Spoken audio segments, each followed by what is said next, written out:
రాజ్యాంగ స్ఫూర్తి మీడియా అటువంటి మీడియాపై అవమానకర రీతిలో ప్రవర్తించినటువంటి రాజ్యసభ సభ్యుడు విజయసాయిరెడ్డి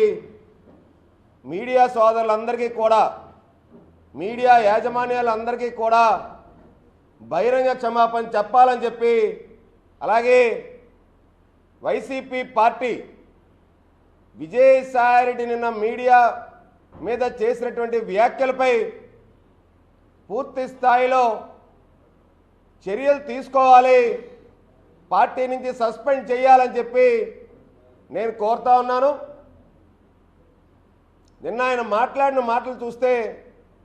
చాలా బాధేసింది. ఏకవచనంతో మీడియా సోదరుల్ని,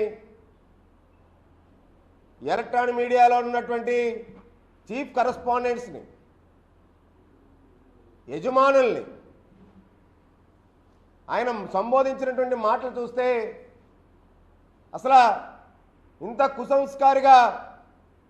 ఒక గౌరవ రాజ్యాంగబద్ధమైనటువంటి పెద్దల సభలో ఉన్నటువంటి ఒక పెద్ద మనిషి విజయసాయిరెడ్డి మాట్లాడేటువంటి తీరు ఇదేనా అని చెప్పి నిన్న అవాక్కైనటువంటి పరిస్థితి. ఎప్పుడూ కూడా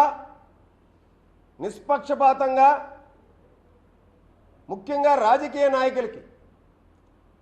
ఈ భారతదేశంలోనే కాదు ప్రపంచంలో మీడియా ద్వారాగా ప్రజలకి ఒక రాజకీయ నాయకుడి భావాలు, రాజకీయ పార్టీ యొక్క భావాలు, సిద్ధాంతాలని తీసుకెళ్లడంలోని సామాజిక స్పృహతో కీలక భూమిక పోషించేటువంటి మీడియా పైన నిన్న ఆయన చిందులు వేయడం అన్నది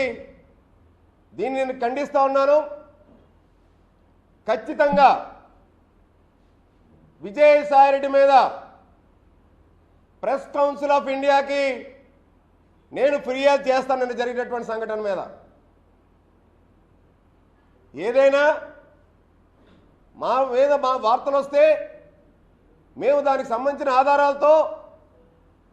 చెప్పుకునేటువంటి అవకాశం, ఒక ప్లాట్ఫాము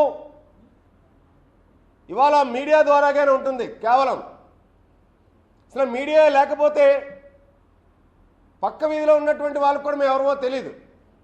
మేము ఏం చేస్తున్నామో తెలియదు, మా భావజాలాలు ఏంటో తెలియదు, పార్టీల సిద్ధాంతాలు ఏంటో తెలియదు. ప్రజాస్వామ్యంలో వాక్ స్వాతంత్ర్యం ఉన్నటువంటి విషయాన్ని ఫోర్త్ ఎస్టేట్గా ఉన్నటువంటి మీడియాని నిన్న అవమానించినటువంటి రీతి ఏదైతే ఉందో దానికి విజయసాయిరెడ్డి మీద రాజ్యసభ చైర్మన్ గారు క్రమశిక్షణా చర్యలు తీసుకోవాలని చెప్పి మేము కోరుతా ఉన్నాం.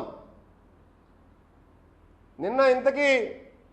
ఆయన ఉలుక్కుపడింది ఏంటంటే, గతంలో ఇదే విజయసాయిరెడ్డి మీద మీ అందరికీ కూడా తెలుసు, దశపల్లా భూములు విజయసాయిరెడ్డి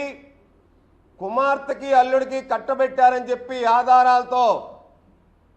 హోటల్ మేఘాలయలో ప్రతిపక్షంలో ఉండేటప్పుడు జనసేన పార్టీ పూర్తి స్థాయి ఆధారాలతో బయట పెట్టినప్పుడు విజయసాయిరెడ్డి చార్టెడ్ ఫ్లైట్ మీద వచ్చి సర్కిట్ హౌస్లో ఆయన ప్రెస్ కాన్ఫరెన్స్ పెట్టి ఖండించినటువంటి వైనం, వివరణ ఇచ్చుకున్నటువంటి వైనం, ఆ తర్వాత మళ్ళీ ప్రత్యేకంగా ఏదైతే ఇప్పుడు రాష్ట్ర వ్యాప్తంగా ఒక హాట్ టాపిక్గా మారినటువంటి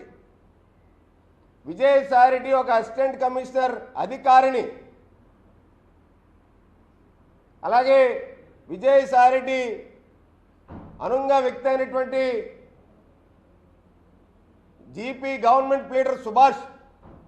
వీళ్ళు ముగ్గురు వ్యవహారానికి సంబంధించి 2 రోజులుగా రాష్ట్ర వ్యాప్తంగా చర్చలు జరుగుతున్నటువంటి తరుణం ఏదైతే ఉందో, ఇక్కడ మీడియా మిత్రులందరికీ చిన్న మనవి, ఎప్పుడు కూడా ఒక సెన్సేషనల్ ఇష్యూస్ అప్పుడు నేను మాట్లాడడం అనేది ఎప్పుడు ఉండదు, సందర్భరహితంగా మాట్లాడతాను. ఆ సందర్భాన్ని కొన్ని విషయాలు ముడిపడి ఉంటాయి కాబట్టి అది మీడియా సోదరులకి రాష్ట్ర ప్రజల దృష్టికి తీసుకురావడానికి రాష్ట్ర ప్రభుత్వానికి దృష్టికి తీసుకురావడానికి